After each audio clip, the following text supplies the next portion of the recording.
Hey, everybody, welcome back to This Podcast Takes Tokens. I'm Ryan once again, joined by my brother Derek. Icebreaker question for today, my friend. All right. What makes a sports movie a sports movie? It's a good question. I was you asked this question at the end of the last episode, and I usually I usually give it some thought day of recording and formulate my answer at that point. This one, it actually came to me in the middle of watching our next movie, and the movie really inspired my answer. And with that, I'll say it's pretty simple: competition and skill. So a sports movie is about anything that involves competition and skill, not luck. I want to be clear.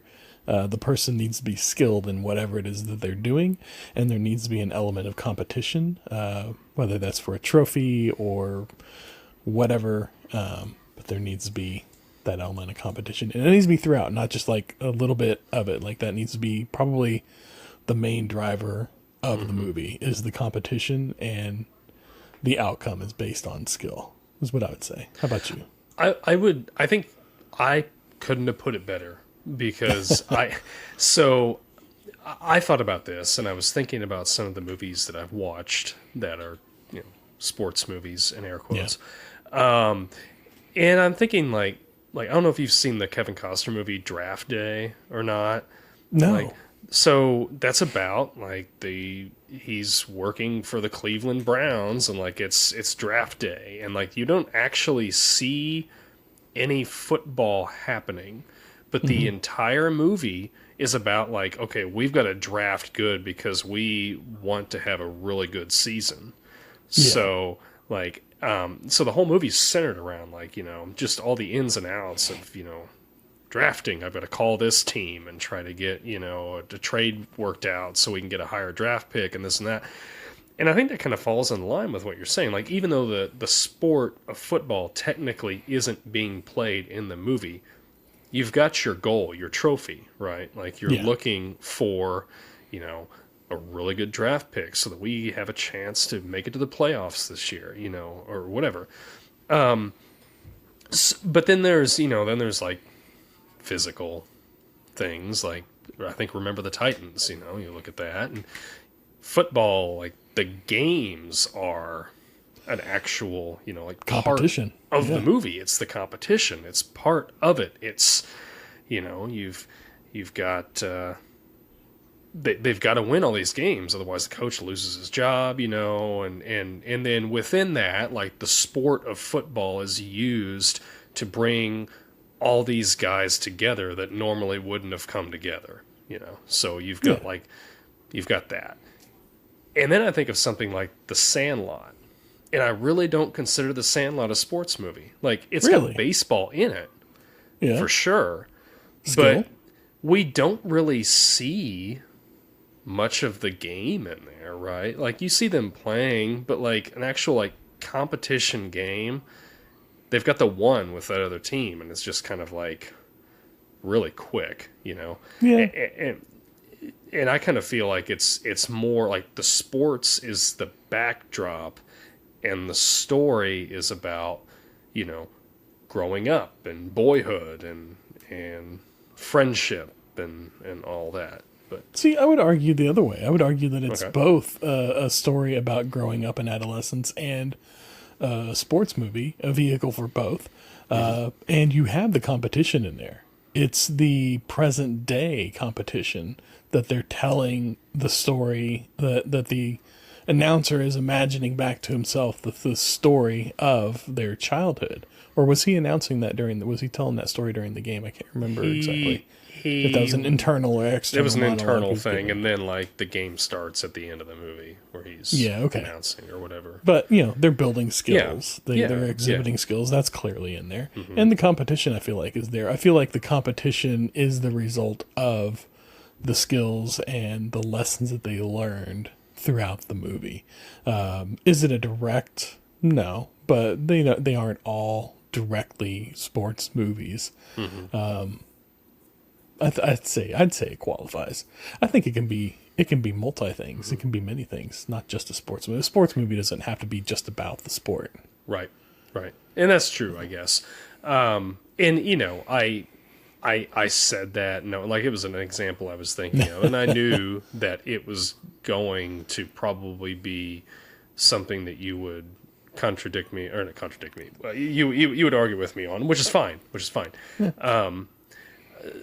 But yeah, yes, that's what makes a sports, what you said, yes, competition and a goal, a trophy of some sort, and, you know, sports being the, however you said it, I don't know, that was 5 minutes ago. I know what you said, but I can't say it verbatim. Competition and skill. Yes, there we go, competition and skill, yes. All right.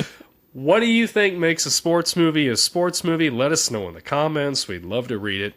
And we're going to get the show started in just a second. We're going to be right back after our, what'd you say, beautiful bean footage, I think. That's right, our intro. Last episode, yeah.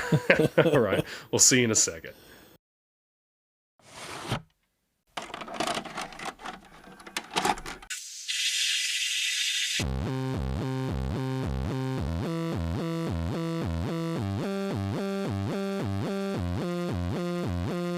Your local video store card. A comic book in your back pocket. Games with no tutorials. Music you had to discover. And drinking water straight from the hose. These are the things us millennials remember fondly. We are the Jennings brothers. Join us after the streetlights come on as we race our bikes from the top of the hill right down memory lane. Exchange those quarters, because this podcast takes tokens.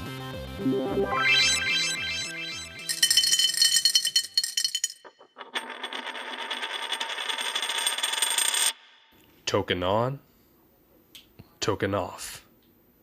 Token on, token off. Don't forget to listen. Very important. Token on, token off. Token on, token off. And with that, we are talking about the 1984 sports movie, I guess, classic with Ralph Macchio. Karate Kid. Yeah.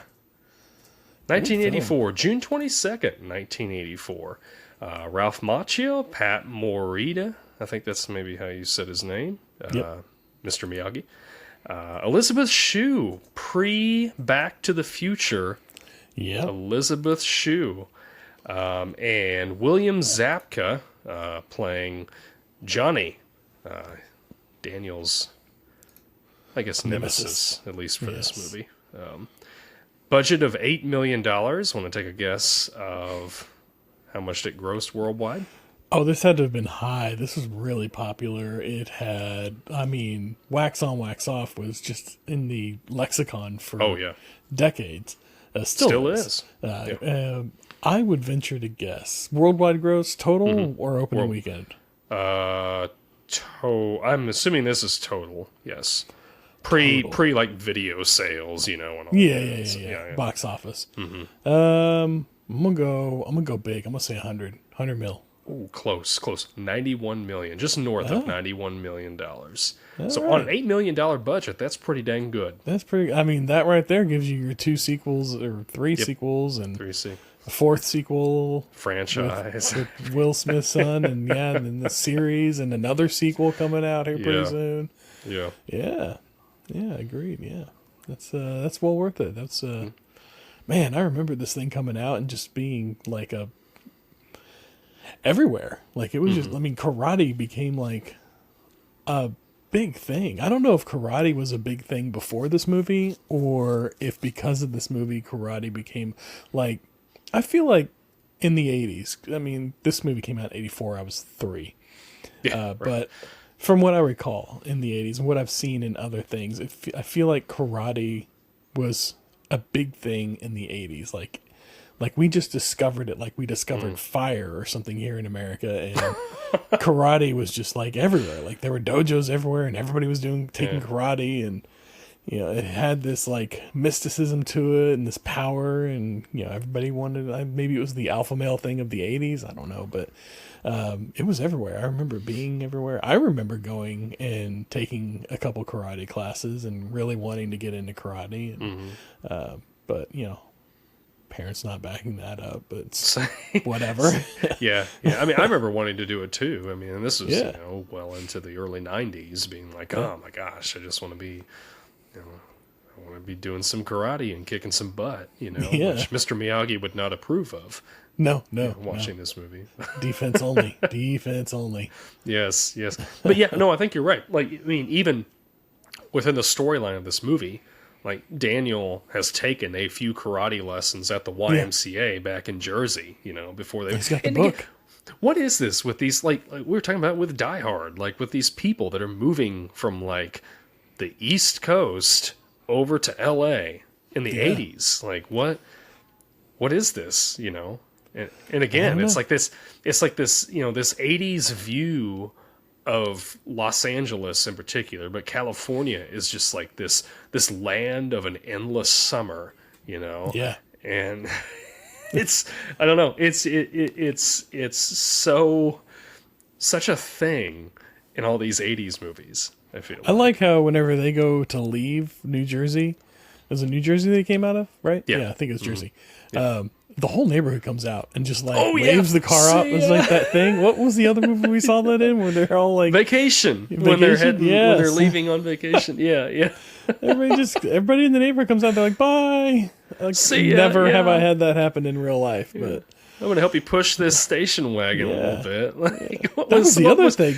Oh my gosh! Having to push start the car all the way across the country. Can you imagine? I know. Like every time you stop, it's like, this may or may not start up again. Yeah. I'm like, why are you stopping? Like whenever it broke down, when Daniel's picking her up for the date, and it broke down in front of the house, I'm like, why'd you stop the car? You know it breaks down all the time. Just leave the engine running for an extra 5 minutes. It's fine. Yeah.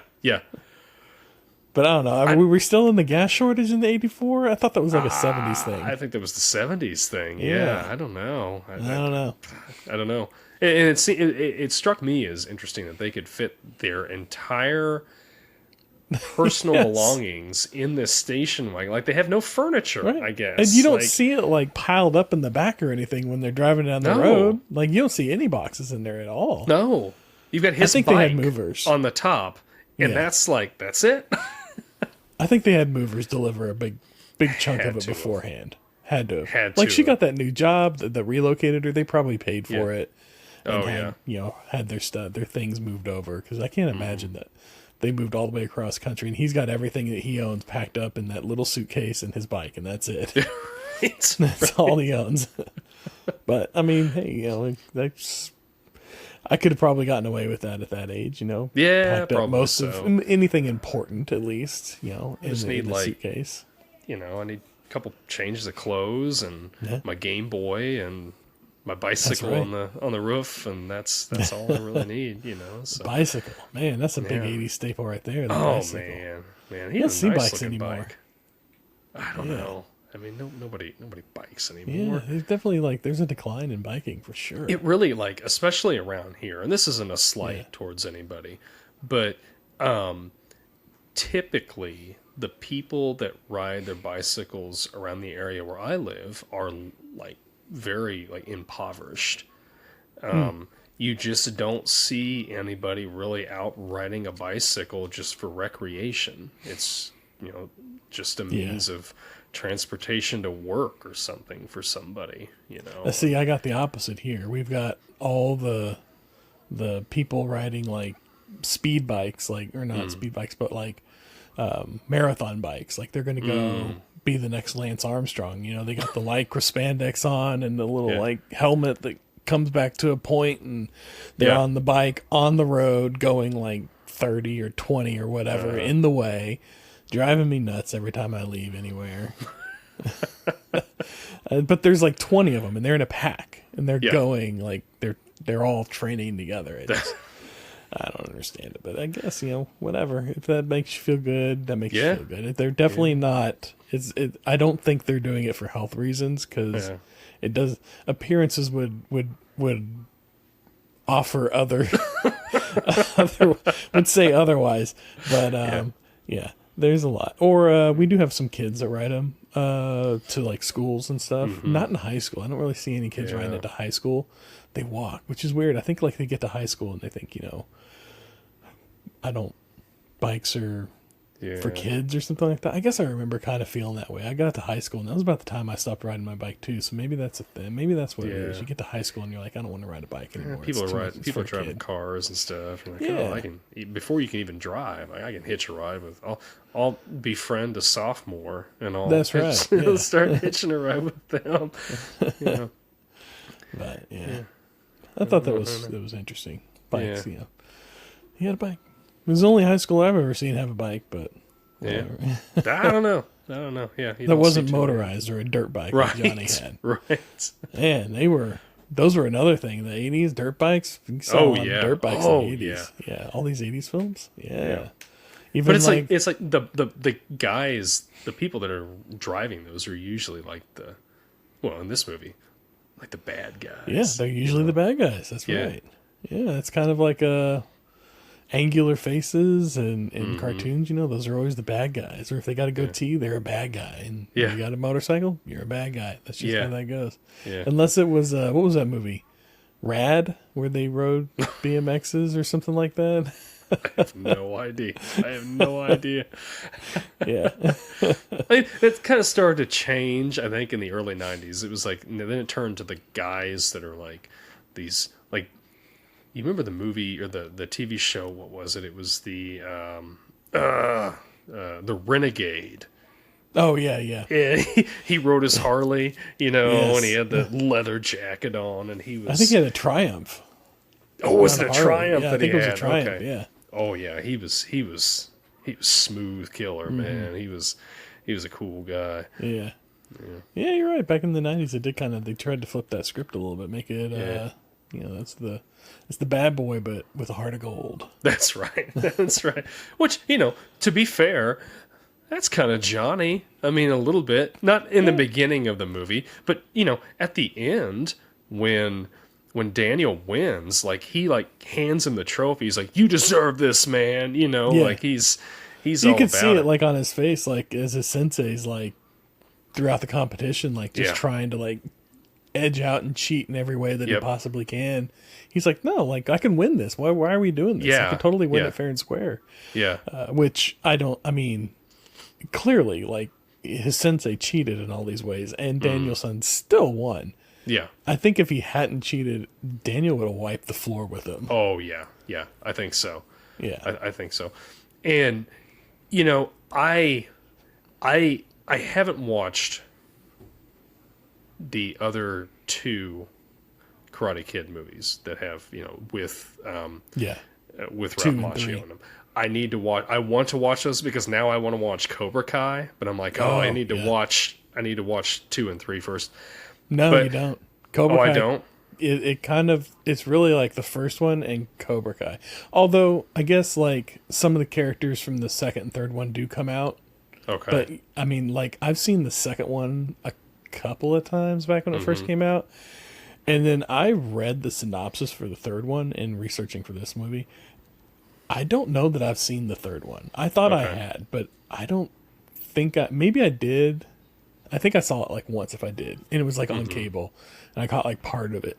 But I'm with you. I want to go back and watch them because now I'm like, what's going on there? But I mean, to watch Cobra Kai, I don't think you would need to. Okay. You could definitely because they flash back to things.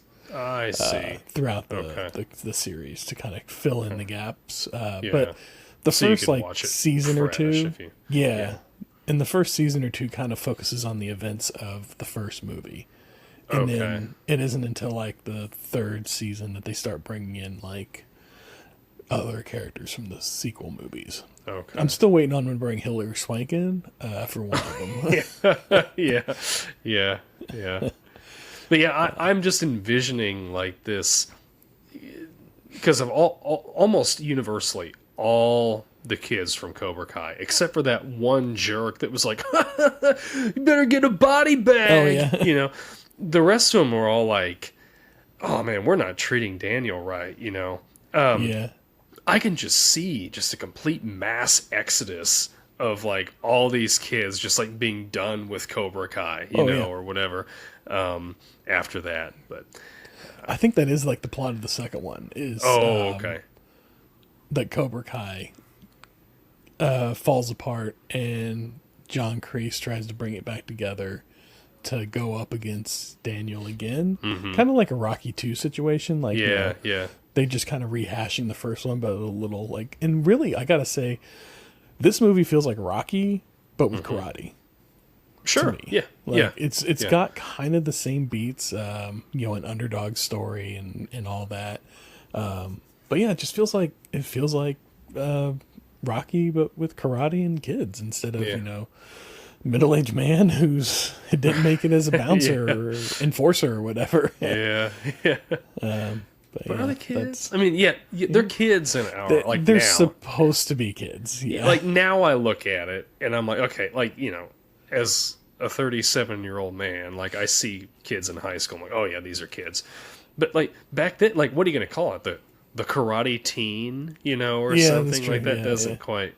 Which they were in their 20s whenever they're making this. Were they? Okay. Yeah, like I think I looked at it and Ralph Macchio was like 20, because I was like, Ralph Macchio's probably, that's in my notes. Ralph Macchio is the only one that looks like a high school student. He does. He does. The rest of them look like college or just out of college. And really, Ralph Macchio was a year older than Elisabeth Shue, which I was like, what? Okay. Yeah. I mean, he looked 22, 23, something like that. He looked young in the movie. Yeah.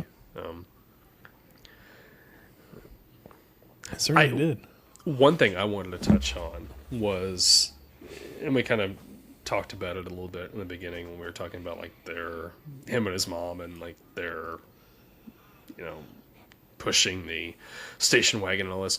But I love their relationship. Like you don't really have much backstory to it, but like one of my favorite lines is like, he's just been like, he got beat up the night before and he comes in the dining room or whatever and he's got those sunglasses on. And she's like, what's going on with you? Are you getting all Hollywood on me or whatever? And no, and she keeps pressing him and she's like, are you on something? He's like, am I on something? Ma, come on. Yeah, I'm on Minute Maid. Come on, And then he like walks out the door. I think it's so funny just the way I'm on Minute Maid. And then she just kind of like flips it a little bit and she's like, seriously, take him off.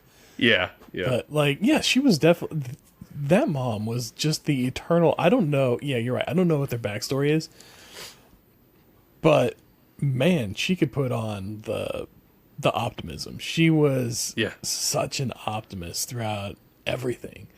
Like their car breaks down. Well, it's okay. We're just going to push start and we're going to keep right on going. Like she just keeps right on rolling. She rolls with punches for sure. Yeah. I don't know what his backstory is with his mom and his dad. Like I don't remember if they mentioned it. This one it doesn't say. I don't know if it does in the sequels or not, but I would imagine they get into it in the sequels. I'll have to pay attention for that. I was curious because, like, I'm like, did his dad die? Did he leave? Like, what's going on there? Yeah, because I mean, they never mention not that I can his remember dad in the first one. Which you would think, like, back when your dad died, or whatever. Like, you think they would say something about that, but maybe it happened so early on that like. Yeah, they've just been together, just the two of them. Yeah. I like whenever they're coming in. This is a little tangent aside of it, but while we're on them settling into the apartment, and they're walking up, and there's that old lady down there with the dog, and she's like, you from Jersey? And he's like, yeah, how'd you know? And she's like, I can smell my own kind or something like that. And then like he goes upstairs and he talks to his mom a few minutes later. He's like, did you talk to the lady outside? She's like, yeah. Did you tell her we're from Jersey? She's like, yeah. And he's like, okay. Yeah. Like she was just kind of pulling his leg. Yes. That. That. It was subtle. Yep. I really like that. So he meets that guy, like, he meets that kid that's helping him. What's he help him with? He helps him like find his apartment or whatever. Yeah. Like when they first show. First friend he makes, yeah. Yeah, and then like he just completely abandons him at the beach, Like, what kind of a friend is this? He abandons him because, you know, Johnny and his posse pull up, and then, because Daniel gets the crap beat out of him. They're like, not cool. What a loser this guy is. Like, how can you be friends with this guy? And you just never see the dude again. I'm like, man, like, this is a harsh environment that he's growing up in. That's kids, man. But he was from Jersey. He should have had his back the whole time. I thought that's yeah. They're from Jersey. Yeah. Each other's back, right? Yeah. I don't know. But yeah, like that whole scene, like that was a great scene. You know, he's got chemistry with Elisabeth Shue. They're hitting it off and everything, and then Johnny comes over, which I'm watching it this time. And you know, they're kind of playing around and everything, and then Johnny starts down the hill towards them, and it cuts to Elisabeth Shue and Ralph Macchio, and she's, you know, he's showing her how to juggle the soccer ball and everything like that, and she goes like, oh, let me see that for a second, and like you can see the expression on her face has changed, like she looks visibly upset, and she just drop kicks the soccer ball, and he's like, oh no, I'll go get it, and I'm like, why is she like, what happened where she's like so upset now? Yeah. And so I backed up and I watched it again, and I realized there's like, it's really quick, but as soon as they cut back to Daniel and her sitting there doing the soccer ball thing, you can see that she glances up and clocks Johnny coming down the hill and wants to get Daniel out of there because she knows Johnny's going to come down and cause some crap. So she kicks the soccer ball away to get Daniel to kind of like go away for a few minutes so she could deal with this situation, which I thought was kind of neat. That was a respectable move on her part. Yeah.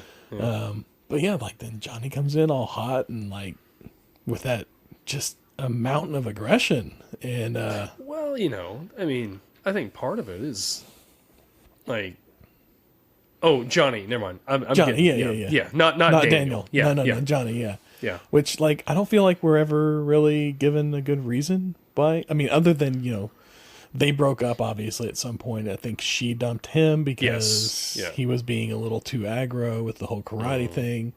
And, but he never took the hint that it was over. Yeah. But it had been weeks or months or something like that, or however long it had been. It had been a while, long enough. But yeah, like, I thought that was it was a neat little subtle thing. Like, I feel like this movie has a lot of like subtlety on paper. Like, if you look at the script for this this movie, it's kind of a weak, generic 80s teen fluff film. Like, there's not a whole lot to it in the writing of it, I would say. Like, the writing is pretty weak, but the direction and especially the cinematography of this movie really elevates the whole thing. Like, the little subtle like looks like that, like, and then there's that scene where him and his mom are sitting there having dinner after he went and looked at the dojo, the Cobra Kai dojo, and kind of got that look from Johnny, and then just tucked tail and went back across the street to have dinner with his mom, and they're sitting there having dinner at the restaurant, and you can see you got two scenes playing out there. You've got them two having a conversation, and in the background between them across the street, you have Johnny and his friends coming out of practice or the dojo or whatever, and they realize that Daniel's across the street, and you know, they kind of like have this moment like, oh, and then they kind of like start plotting and planning, and then they run around the corner and they leave, and like clearly they're gonna wait till he leaves and jump him, which they do. But I just thought that was really like, that was just really well shot. Like, you've got these two things happening in frame at the same time, and it was just really neat. I like seeing things like that, and that was just a really neat thing to see. Yeah, I agree with you. I don't know how to continue on that, but I do agree with you. Yeah. Which, while they're in there, they call to his mom a couple times, like, and yeah, it seems like she works there. I Yeah, thought she worked in tech. No, that's what she said. So that was in my notes. I'm like, how? Okay. So she used to work in computers, Okay. but now she's over here, presumably, the way it looks, working at a restaurant, and she's Managing going into a program to become a manager. To become a manager, okay, yeah. And I'm like, you can't tell me that you're making more at a restaurant than you were in Working a tech computers job. in the 80s. Yeah. I can't imagine. Which I this. thought whenever they came there, she said that, like in that first scene, she talked about moving across country to work at this tech job because it was going to open up so many things. So yeah, that's where I'm a little confused. Unless it was like a company event at the restaurant, and Daniel just went and met her there. Oh, Is well, the I only guess thing that that could would make be. sense to me. Yeah, But that could be. they're not really clear on that, and that kind of, I feel like that gets a little muddied. But I don't know, maybe that's just making inferences where there is nothing to make an inference from. But yeah, I don't know. I want to take a minute, and I want to talk about Mr. Miyagi. Oh right? yeah, And I want to talk about, is he really like this guy that's taking kids under his wing? Or is he just like, I don't know, 10 years down the road, he's like, oh, man, paint's starting to chip. The deck is starting to get a little splintery. It needs sanding. I'm going to try to find some kid that's getting beat up on, and I can teach you karate, I need to get a few things done around the house. that kind of ties into one of my questions. Would all these methods work as an actual training regimen? Like, could you train somebody in karate by having them do all this work on your house? I mean, you're teaching the motions, right? Up I suppose, and down, left and right. But you're not teaching them with any, you're not doing this with a thought in mind of, I need to keep my eye on somebody's foot as it's coming towards me. You're just... there's a disconnect there. Yeah, exactly. Yeah. Now, I will say, I really do like Mr. Miyagi. And I really thought it was a very cool scene when he finally puts all that together for Daniel, and he's like trying to attack him, and there's just like a real quick, like, whoa, Daniel's like, what have I just learned? Yeah. But you're right. Like, that was like the moment in the Matrix where he's like, "Oh, I know kung fu now." It was the reverse of that. Like it was, or the origin of that, or whatever. Yeah. But yeah, that was. I'm with you. Like the training, I don't feel like would mesh up, but the spirit of it, I suppose. Like Miyagi is like, he talks about how his family developed karate back in Japan, in Okinawa. Like, it's been passed down from generation to generation and all this other stuff. So I could see how in a movie mysticism manner he's that guy. But man, I want to see a Miyagi origin story, because there is a sad story there. Like, the whole thing with his wife and losing their kid, and then his wife in one. And they were in, like, it sounds like they were in Japanese internment camps back in the 40s. Which is just like, wow, that's going to be that's a tough one, but it would be a really good story to watch, I feel like. And I'm surprised we never got it with all the, like, I don't know, different ways that we're rebooting everything. But we got Cobra Kai, and that's good. Like, I enjoy Cobra Kai, but I feel like the opposite side of it, a good drama, we could get through the Miyagi origin story, I feel like. And I think they were probably going with, like, the popularity of this. Like, we don't want to turn it and have the franchise be, like, if we're going to continue the franchise, we want it to continue to be fun. We don't want to have it be, but I think that Pat Morita, he would have been able to do that. I think they could have made him look a little younger, and he could have probably done some of that, because he was really good in this. Oh yeah, especially considering, like, where he comes from. Like, like, he's not a Japanese born, he's American born, you know, English was his first language, and he grew, you know, he came into it through stand-up comedy and you know, all these different avenues. He knows absolutely no karate, and completely sold it. I was reading some things on him, looking into this, because I know he's got an interesting story and I want to read more about him, but they were interviewing him and they asked him how hard it was for him to learn karate for the films, like how you know, how he learned karate for the films or whatever, if he knew any karate before. He's like, no, I didn't know any karate before, you know, that's just good acting. Like, I just acted, and that's how it looks like I did karate, because I'm a good actor. That's funny. I was like, that's good, I like that. Yeah.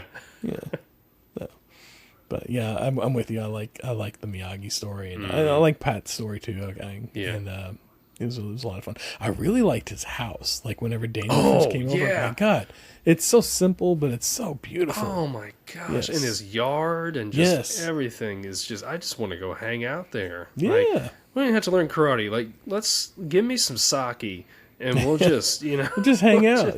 Just hang out here and chat. Yeah, that's right. Yeah. Go through the good times. Yes. And where do you get all these cars from? Too. I think it seems like he was I think after the Japanese internment camps, he was in the military, but I don't know if it had to have been American military. Maybe it was Japanese military. I don't know, but I imagine, like, after he got out of the military, he bought cars, because back then they weren't terribly expensive, but, you know, like, they were still, you know, but, like, that's what people did. They would buy cars and they would hang on to them forever because they ran forever. Yeah. And so I feel like he had a love of cars, and he probably started collecting cars. I like whenever Daniel asks him, hey, where'd you get all these cars? And he goes, Detroit. Yeah. He always had, like, a good, like, little, like, snappy, like, good wit about him. I really love that. Yeah. So, to veer back to Elisabeth Shue's character, do you think she was a better fit with Daniel or with Marty?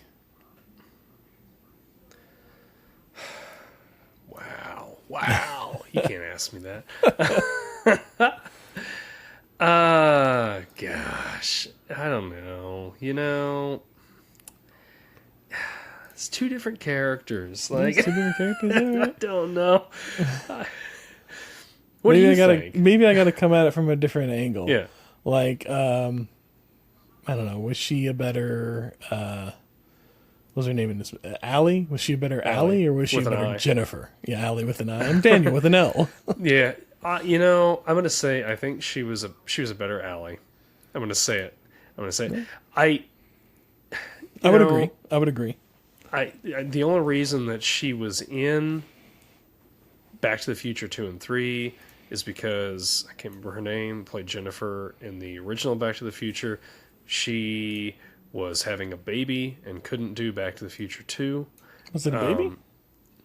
Yeah, I think she was, like, pregnant or something, if I remember right. Oh, I thought she had to, like, she was taking care of her mom or something. Was that it? I swore in the director commentary they were saying that she was pregnant.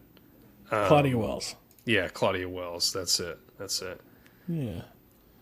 I don't know. We'll have to look that up for our next Back to the Future one. For sure. I swore Robert Zemeckis that was saying that in the director commentary, but maybe I'm wrong. But regardless, she couldn't do the sequel, so they got Elisabeth Shue. And Elisabeth Shue does a fine job as Jennifer.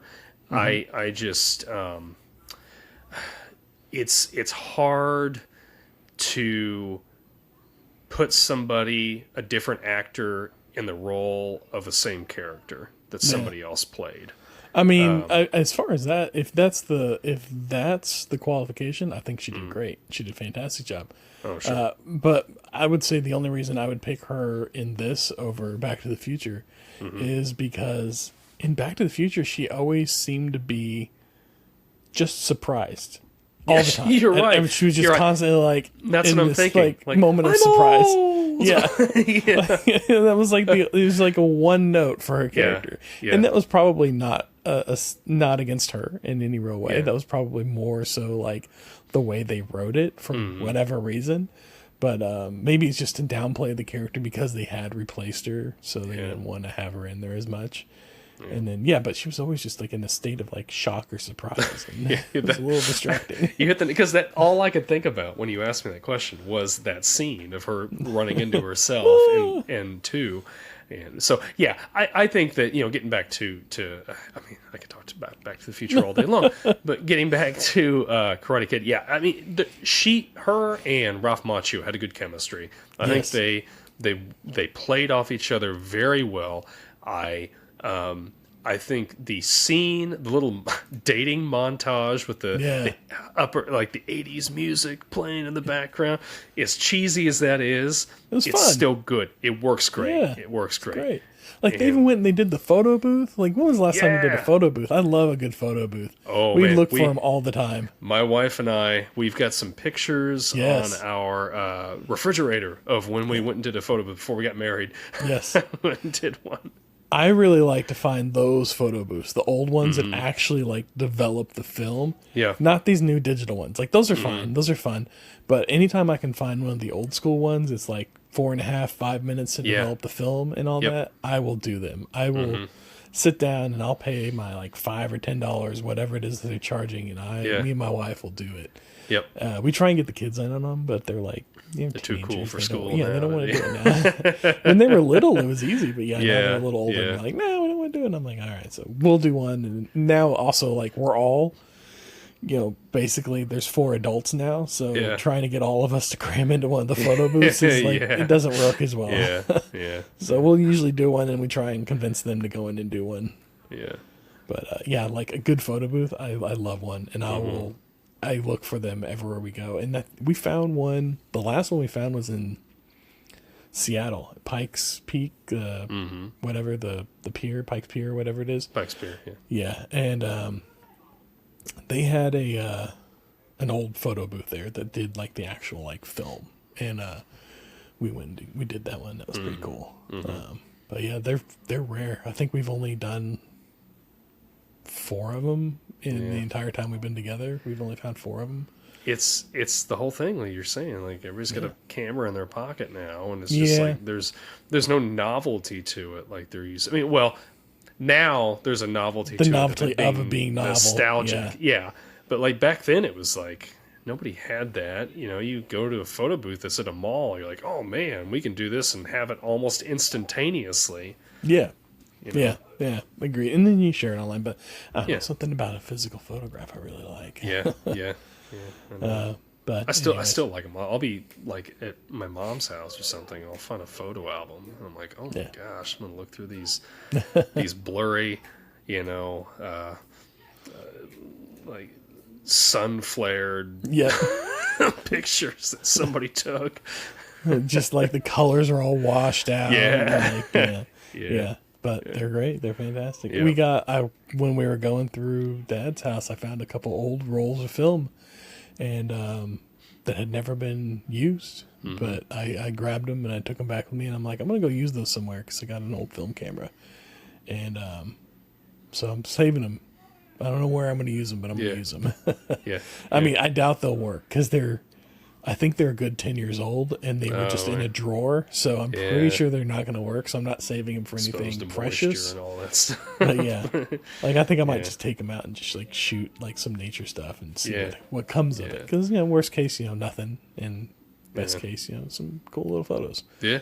That only I can enjoy because I'm not going to put them online. That's fine.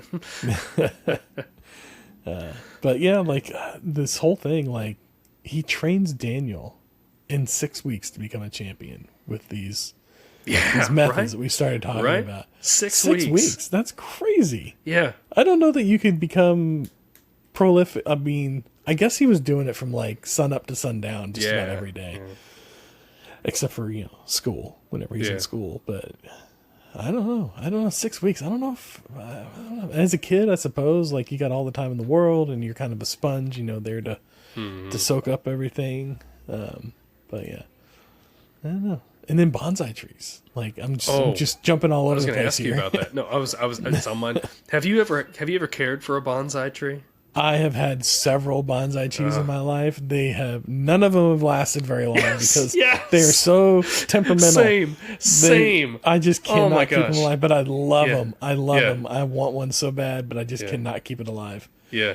And it's just they're very temperamental. Like you got to keep them just right with the moisture, and at the same time they need lots of sun, but not too much sun. Like it's just this weird little balance. I just can't. That's my goal in life, is to have a bonsai tree and keep it alive for long enough for it to be a victory in my mind. Whatever. 2 weeks. 2 weeks, it'll be good. Yeah, I remember. So we used to have this guy that would come to town here, and he would set up in this old gas station parking lot, and at the back of Cinder his truck, blocks and boards and just pile on. sells bonsai trees, and we'd go there, and every time he would do that, I would buy one, and It's it like would die $20. every time. Now my friend Dave, he bought one that was like an $80 one. It was massive, and he kept that alive for a long time, if I remember right. Now it was a lot smaller by the time, like, I think it finally Withered and died. but like he kept it going for quite a while. But it came with like a ceramic base, and all this stuff. And See, I think it's a trick. I think it's like a sales thing. I think they put them purposely in small pots so that they don't survive, because they need, roots need a good amount of space, and they're really shallow. Yep. And I think that they're designed to fail. So then you go back and you buy another one, because they're only like $25-$30, whatever they are. Like they're not horribly expensive, and you feel like it's on you for it dying, so you want to go back and get another one. I feel like this is like a thing. Like they've developed to keep us coming back and buying these bonsai plants. We had somebody in our old neighborhood. On the corner of their property, they cut their fence at an angle, and like the little corner of it then was just exposed, and they had a bonsai tree in there, like a huge, good, like 4 feet wide, maybe 5 feet tall. My goodness. But like it did like the snaky thing, like on the back of the gi that he's got on, and it was pruned just very well, and it looked really good, and it was there for years, but it was planted directly into the ground. So I think that's the key, is like a good root structure. Well, Mr. Miyagi, his were in little pots, yes. little pots. But I think when they're in those little pots, you gotta keep the water, like that's where like your water, you have a very narrow window of like how you keep your water. And but if you have it in the ground, you got like a little you got some breathing room. Like it can dry out a little bit, or it can like you can overwater it a little bit, because there's lots of soil for it to go off onto. It's my theory, at least. Well, that was the thing. Like that was the thing that I would always get irritated with. Like every time I'd buy a bonsai tree, I'd fall into the trap. Okay, I need to buy another one. And I'd get home, and he would always give you like this little booklet, on how to take care of your bonsai tree. And you're reading it, and it's like, water your bonsai tree. Don't give it too much water. Don't underwater it. Like, okay, what's the magic ratio here of like water that I need? It never said. It's just not too much, not too little, not too much sun, not too little amount of sun. It's on you. Yeah. It's all you. It's Designed all your obsolescence. fault. Yeah, that's right. Yeah. I love them. I want one so bad. Yeah, I want to make it work, but I have yet to. Yeah. They're playing, so they're showing at the tournament. They got the octagon, and then outside that they have several little mats where they're doing all these different competitions. And they got the kids playing, like, or little kids competing. Little kids. And it reminded me of whenever Bruce was in Taekwondo. Like, we had Bruce doing Taekwondo for probably 2 years. And he really enjoyed it.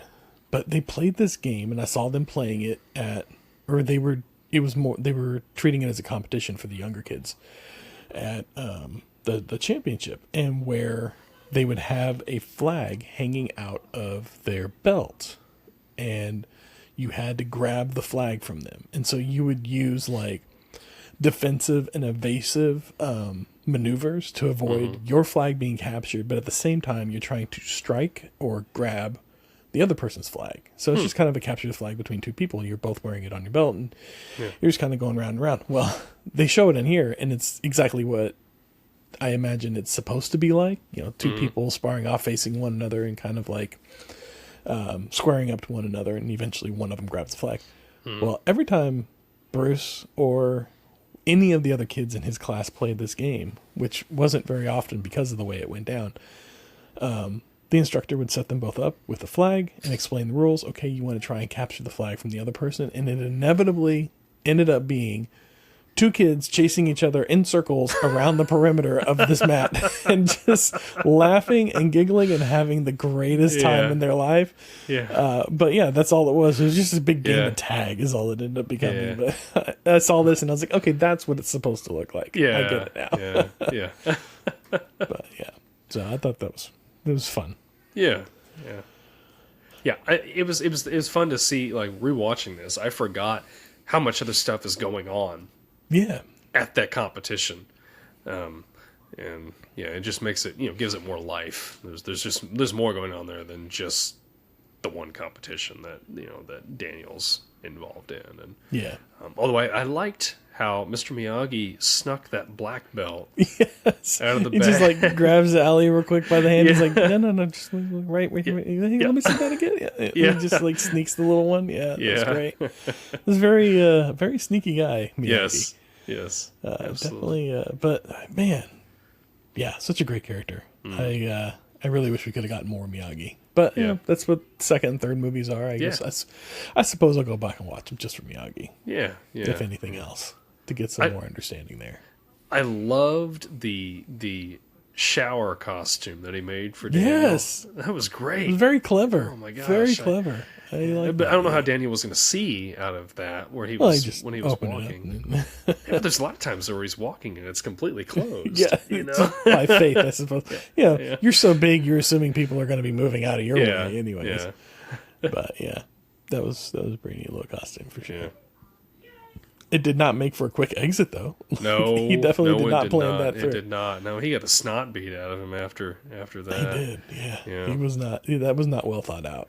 But who is like nowadays? Mr. Miyagi be in jail for like jumping that fence and beating those kids up. Well, I imagine there'd be a lot of folks in jail at the end of this movie if it was more recent. Yes. I think a lot of them might have ended up in jail for one reason or another. But so I'm going to jump back again.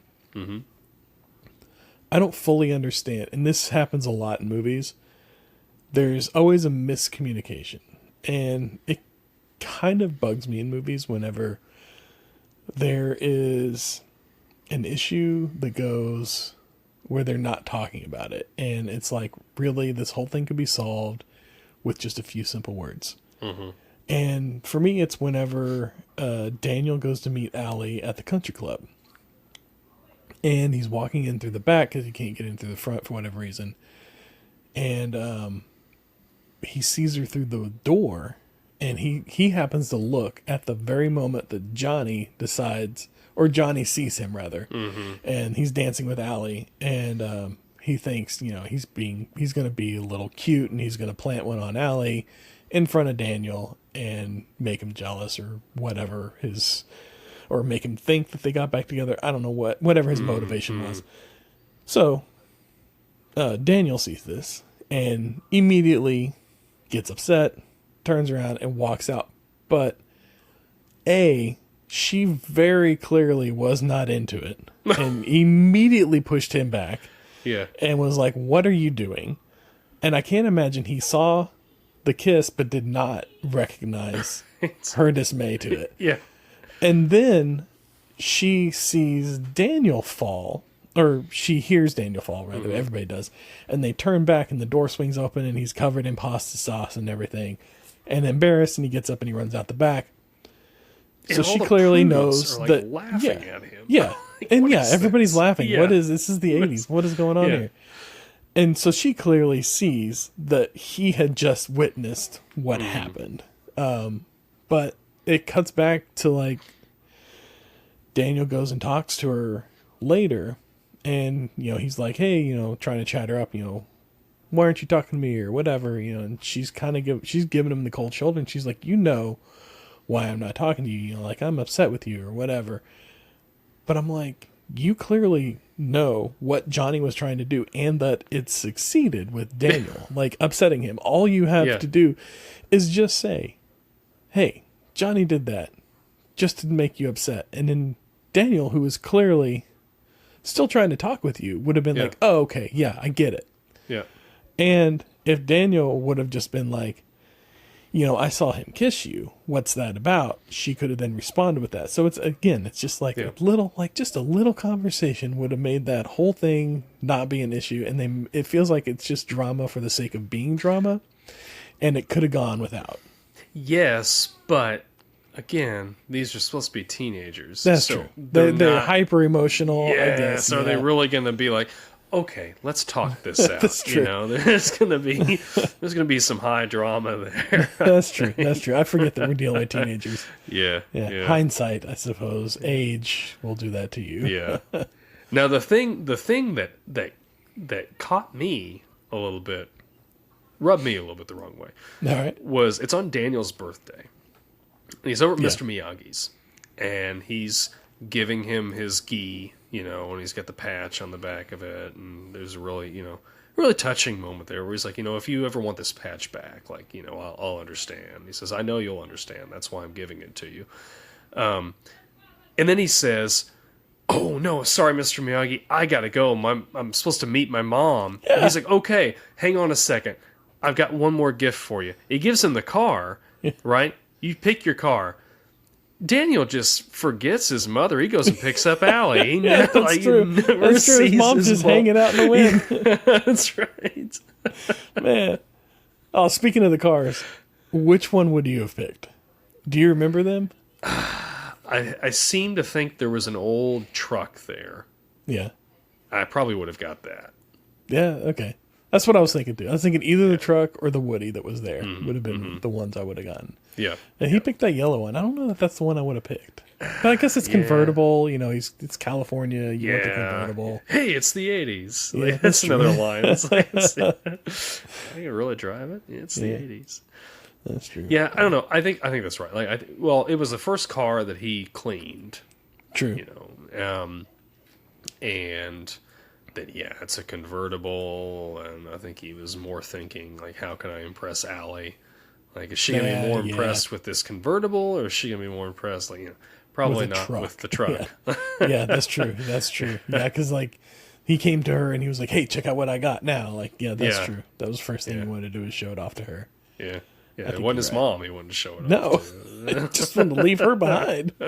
Sorry, his mom, the one person would have just been like, oh my goodness, Daniel, this is incredible. No. I don't know. That's a teenage boy for you. That's true. Not thinking about his mom, He's thinking about trying to impress some chicks. Well, I think I am about tapped out on everything I had to say. We kind of hit about the hour point. I will say one thing that I really appreciate about this is the classic 80s freeze frame at the end. Oh, yeah. It's just Mr. Miyagi, and he's kind of smiling or whatever. Although I wanted just a little bit more of a wrap up with that. It was get it in the second one. Oh, you do? Okay. It picks up right after that freeze frame. Okay. Perfect. So Perfect. You'll get it in the second one. Okay. I'll have to go back and have to watch it. Yeah, I know. I'm with you. Now I'm like, I gotta watch the second one. I gotta watch these movies we got coming up later. I don't know. I know. Like, I've been trying to, like, when we're going to bed at night, once in a while, Mindy and I, we're slowly still working through that 70s show. Because when we did the episode a couple months ago, I'm like, I gotta finish watching this series. Yes. And so we're slowly on that. Well, we'll just add Karate Kid 2 and 3 to the list, and we'll come back and watch them. Eventually come back to them. Yeah. All right, that'll work. So, But yeah, that's Karate Kid. That's Karate Yeah. Kid, and it's good. It's fun watch as always. Well, Absolutely, yeah. most of the time, these things are a fun watch. That's true. Yeah. Yeah. This one was about where I'd expected. Yeah. Like, I don't think it was necessarily. I don't think I was as stoked to watch it or enjoyed watching it as much as I did whenever I was younger. Mm-hmm. But I still enjoyed it. Like, it was Yeah. still enjoyable for sure, Mm-hmm. and I had a good time with it. Yeah. Yep. Agreed. Yeah.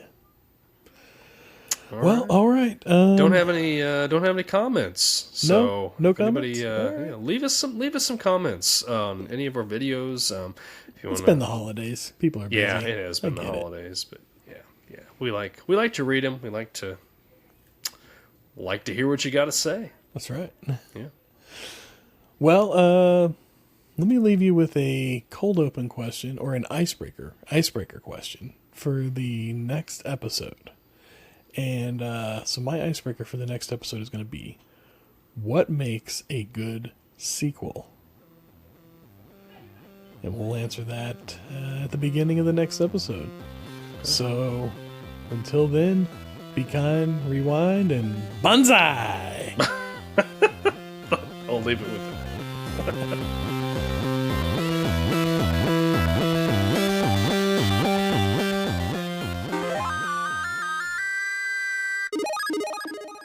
This podcast Takes Tokens is a Clay Street production.